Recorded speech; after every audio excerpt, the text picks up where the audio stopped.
She's your queen to be.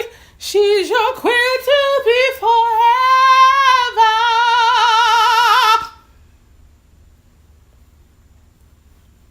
What? Hello, beauties. It's your girl, the Plush Bride, back with another episode of Wedding Wine Wednesdays. Where on Wednesdays, we wear white wedding dresses while we drink wine. This week's episode is about the wedding budget. Whew. Before we get started, let's go ahead and get some sips in and get it on.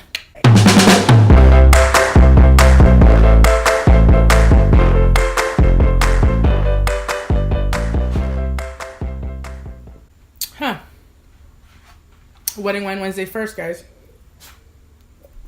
So, you guys decided you're going to get married. You're so excited to get your dress now.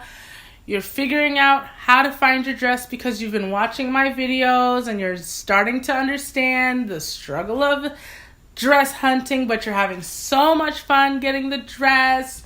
You know how much you want to spend on the dress, but you didn't include the dress in your wedding budget.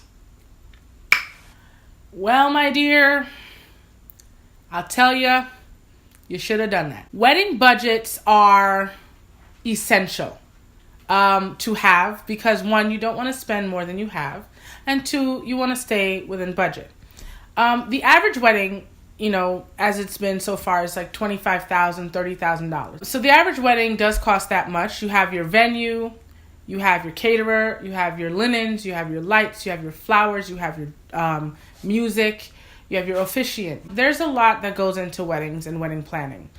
One thing I tell you, before you do anything else, please make sure to have a planner. Don't do it yourself.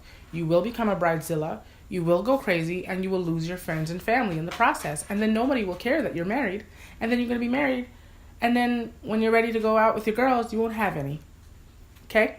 I have seen so many people say, well, my budget was 10, but we ended up spending 20. I'm sorry, what? These vendors are out for blood.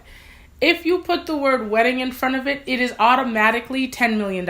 It is insanity. I don't know why. I don't understand why. I can't tell you why. Tell me why it ain't nothing but a heartbreak.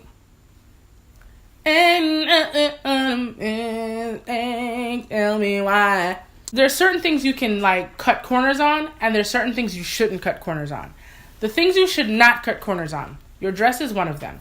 Make sure you get the dress of your dreams and make sure you know exactly what it is you want and make sure you get exactly what you want on your day. Whatever you fall in love with in that store, get that dress. Don't go into the store without a budget because then you'll get the dress that you can't afford. But make sure that because they will find you the dress that you can afford within your budget. Now, some salespeople are shysty. I totally understand that, but most times they are out to make sure that you're feeling comfortable and you're happy because sticker shock is real, all right? The dress is not something to splurge on. The photographer is not something to splurge on. We're all on Facebook. We're all on Instagram. Nobody wants to be posting these blurry behind pictures, okay, with random people walking in the background or the cloud over your face or the really terrible angles. Make sure you get the photographer that you want. All right? Research. Go on their website. Go on their Instagram pages. Look at their portfolios. And you'll go from there. Don't cut corners with food. Your caterer, who you choose to feed your people, is essential. You don't want to have bad food at your wedding. Your cake does not have to be 17 tiers, but your food has to be on point. Your music is important, especially if you're like me and you really care about music. The DJ does make a difference, okay? You want to make sure the DJ knows how to play the right music. I need to make sure that you know that swag surfing has to happen. I want to swag surf in my wedding gown. I want to. You need to know there's levels to this, okay? So my DJ makes a huge difference. Now, with the corners that you cut is flowers. Silk flowers, fake flowers, real flowers, that's your business. Real flowers obviously cost more. Silk flowers cost less. They look the same. You're not going to keep these flowers when you go home, so who cares? You want to make sure that you have your hair and makeup in check. I would definitely pay for a trial run beforehand. You don't want that looking anything to do with the photos, anything to do with the look of your wedding, of yourself on the wedding day. This is not the time to try something new, all right? For my weave wearers, get the wig way ahead of time so you can see how the wig fits. You definitely want to secure the wig, secure the bag, baby.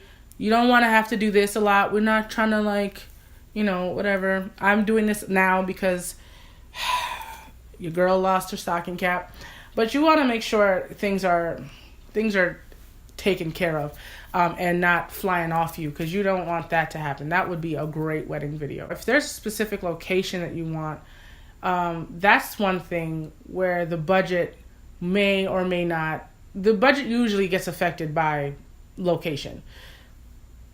If you get married in a hotel, just expect the minimum expenditure to be like $10,000, $15,000 to $30,000. Like, just expect that. But if you get married like at a monastery or at a church and then go to a garden or something for the reception, then you might be able to like cut some corners. Tell me what you think. What would you include in your wedding? Would you have an elephant walk you in? Would you just have it at home? Would you have it at your house? How would you make the wedding of your dreams within the budget happen? I don't have any more wine left because I'm a wino, apparently. So I'm just going to wave to you and say bye-bye. Don't forget to like, share, and subscribe to this video. And I will see you guys next week. I don't have any more wine left, so I guess I'll just say